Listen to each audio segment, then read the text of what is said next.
This Eureka drag show sparked a Humboldt culture war, but the culture warriors are fighting blind because of a media blackout. Unlike typical drag, the October 2022 Jefferson Center show allowed children to attend. A small group of about a dozen protesters came to the event and caused havoc, screaming in individuals' faces, taking unwanted videos, and calling people. Across the nation, far-right and extremist voices have launched a significant attack against the LGBTQ+ community. Inside, dancers lip sync. As for the art of drag, I would like to point to the Batman effect, a well-studied psychological effect in which individuals find inner strength through an alter ego, resulting in habits of self-reflection, a stable sense of identity, and a honed emotional regulation. The experimentation of clothes, voice, and dance serves as armor. Drag is this affirming, inviting, world-opening performance.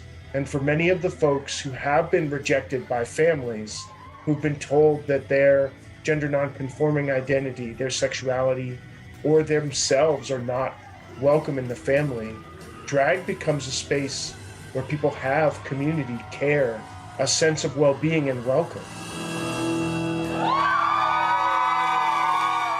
If you've gone through a trauma, you may want to change your identity, because then you're disassociating with that trauma. Women feel pressure to be like overly sexualized, like on social media or whatever. And so why not identify as like more masculine to get around that and get around those pressures? There could be neglect going on at home for children. They don't feel like they belong anywhere. And then they see this group saying like, we accept everyone. It's very enticing.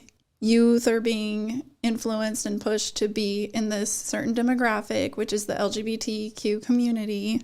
And if you criticize any of these people's behavior, then it's automatically labeled as hate speech. The protesters were not there to protest the lifestyles of anyone. They were there to protest the drag event for young children. Conditioning young children to be comfortable around sexualized dance routines can lead them to be in a compromised situation where they might not be on alert as they would have been if they hadn't been exposed to that. There's been a pattern of conflating queer people and sexual deviance in a way that children need to be protected from. There's a lot of different kinds of drag. You know, a man putting on sparkly makeup and a dress and reading a book to children in a library, there's nothing sexually inappropriate about that.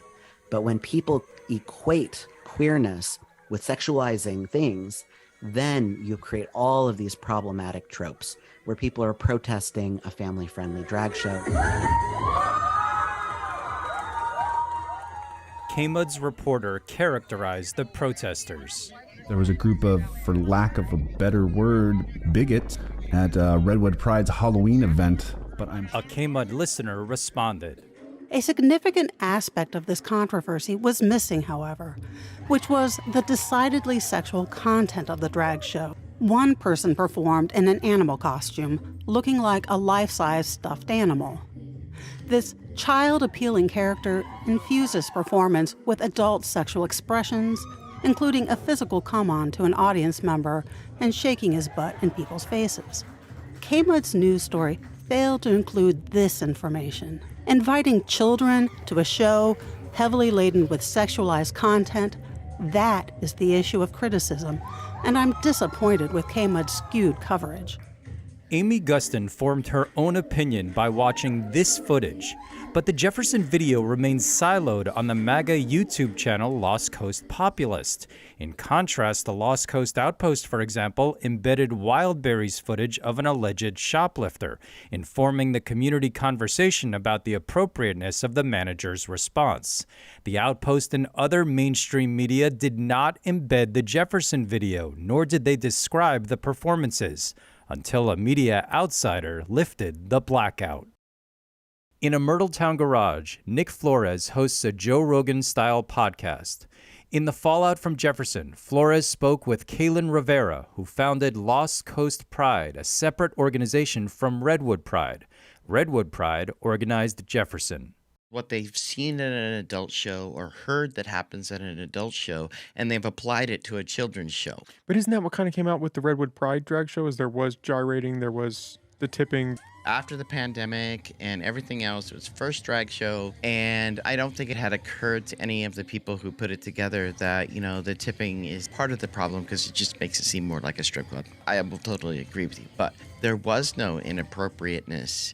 A month before the Rivera breakthrough, the world's most influential news outlet emboldened Humboldt journalists to emulate Flores and transcend progressive media orthodoxy. After activists blasted the New York Times' critical examination of transitioning children to the opposite gender, a spokesperson responded, quote, "We recognize that the activists' advocacy mission and the Times' journalistic mission are different. Our journalism strives to explore debates in society, to help our readers understand them."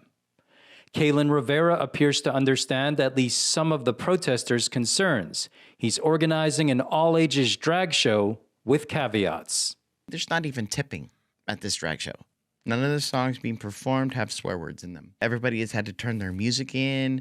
They've already had to have their costuming approved. One of the performances that's happening is Hakuna Matata with Pumbaa and Timon in costume for having somebody do a Grease number.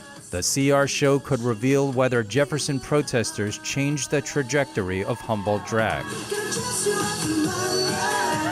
Regardless, a week after Lost Coast Populist published this footage, all 5 members of last year's Eureka City Council at least tacitly endorsed Jefferson, signaling either that Jefferson-style all-ages drag has gained mainstream acceptance, or that the city council and public lacked the rigorous reporting to form an educated opinion. Eric Black, Arcata News, Eureka.